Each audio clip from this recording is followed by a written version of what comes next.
just speaking about our independence.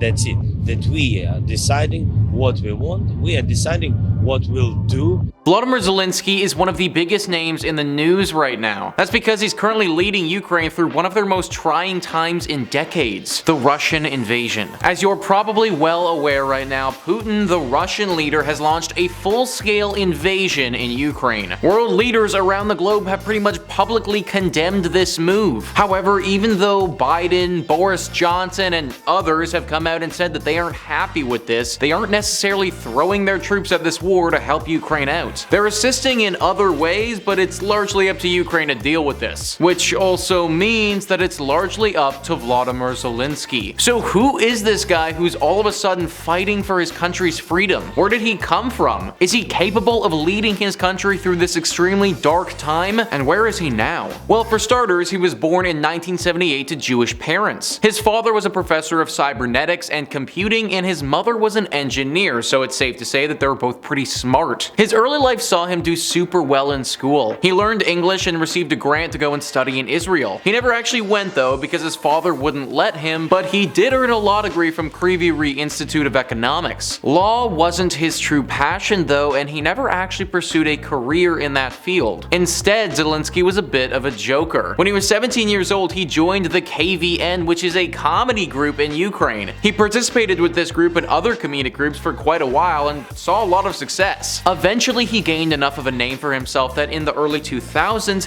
he could start producing TV shows for some Ukrainian channels, which then launched his career on the big screen. Love in the Big City and Love in the Big City 2 saw Zelensky really thrive on the screen and saw some decent success. This led him to perform in some other roles, which actually included him doing the voice for Paddington Bear in the Ukrainian versions of that film. These were just a few of his most notable credits, but he's definitely been around the block when it comes to film and TV. So how is it possible that somebody who was voicing a cute little bear in 2017 is now leading a nation through an invasion 5 years later? Well, his political career is certainly a bit of an anomaly. Public opinion of him was very high based off of his TV and film career, and he used this to launch himself onto the political scene. Wikipedia writes, 6 months before he announced his candidacy for the Ukrainian presidential election in 2019, Zelensky was already one of the frontrunners in opinion polls. After months of ambiguous responses during the Kvartal 95 New Year's Eve evening show on the TV channel 1+1, he announced his candidacy for the election. In doing so, he upstaged the New Year's Eve address of President Petro Poroshenko on that particular channel. This was the beginning of a very unique political campaign where Zelensky largely avoided talk shows because he said he just didn't want to do PR. This strategy paid off though, and on April 21st, 2019, he beat out his opponent with an overwhelming 73% of the vote. The first 2 years of his presidency were pretty uneventful considering what's going on right now. He was largely popular with the people, and other than a minor vacation scandal where Zelensky snuck away for a few days, he hasn't been hit with too much bad press. Fast forward to February 24th of 2022, only 4 days ago, and Zelensky gets hit with the biggest problem he will tackle in his entire life. Putin invades. At this point, Zelensky had been calling out to the world for months, telling them that this was coming and trying to speed up the process of getting into NATO as a way of protecting the country. The admittance to NATO took longer than he wanted though, and as we've seen in the last few days, Russian troops have been storming the country. Before they did this, there were many articles talking about the potential of this invasion, and one thing that they kept coming back to was Zelensky's leadership. Many of those articles that I read were very critical in their opinion of how Zelensky would handle an invasion if it did occur. Many of these critics thought that he would cave under the pressure. So where is he now, and were these articles right? Well, this war isn't ending anytime soon, and he could still cave, but so far, he's definitely risen to the occasion. Wikipedia once again says, in the early hours of 26 February, during the most significant assault by Russian troops on the capital of Kiev, the United States government urged Zelensky to evacuate to a safer location and said it stood ready to assist him in such an effort. Zelensky turned down the offer and opted to remain in Kiev with its defensive forces, saying that the fight is here. I need ammunition, not a ride. Zelensky gained worldwide recognition as the wartime leader of Ukraine during the Russian invasion. Historian Andrew Roberts compared him to Winston Churchill, and he's been described as a national hero in Ukraine. He contributed to the renewed popularity of the Salute Slava Ukraini as a symbol of resistance. It's actions like this that will give Ukraine a fighting chance. On paper, they're severely outmanned, severely outgunned, and at a major disadvantage. This is simply looking at the numbers though, and doesn't factor in human spirit and human resilience. The only way Ukraine is going to be able to last through something like this is if the entire country rallies behind their leader and fights back against these invaders. By sticking with his people and refusing to flee, he has sent a clear message to the Ukrainian people and to the Russians that they will not back down from this fight. It should also be noted that if the Russians capture Kiev and ultimately find Zelensky, then at the very least he will be imprisoned, but it could be way worse than that. It's also believed that Zelensky's handling of the situation so far has rallied the West to go a lot further and faster with their sanctions than they were planning to. Russian currency is currently dropping like a stone, and that's large in part to the massive sanctions being imposed on them from some of the huge Western economies. Weapons and arms have also been promised to the Ukrainian people from some nations, something that experts didn't expect to happen. So far, Zelensky is doing everything in his power to give Ukraine a fighting chance and stand up to Russia. And where is he right now? Well, geographically speaking, right now he's likely having a meeting with Russian leaders in an undisclosed location. It was said that on the 28th of February, the two sides of Ukraine and Russia are set to discuss certain things. What that meeting will entail and if there's anything either side can do to bring peace is unknown, but at the very least, they'll be meeting at the table. We're still learning who President Volodymyr Zelensky is as a person and as a leader, but the signs are initially indicating that he might just have what it takes to lead his country through one of their darkest moments. But please let me know in the comments down below what you're thinking about the Ukrainian president so far and any thoughts that you might have had on any things that we talked about today. Also, please hit the like and subscribe button. Thank you so much for watching. I've been your host, Nicholas Playalog, and I'll catch you next time.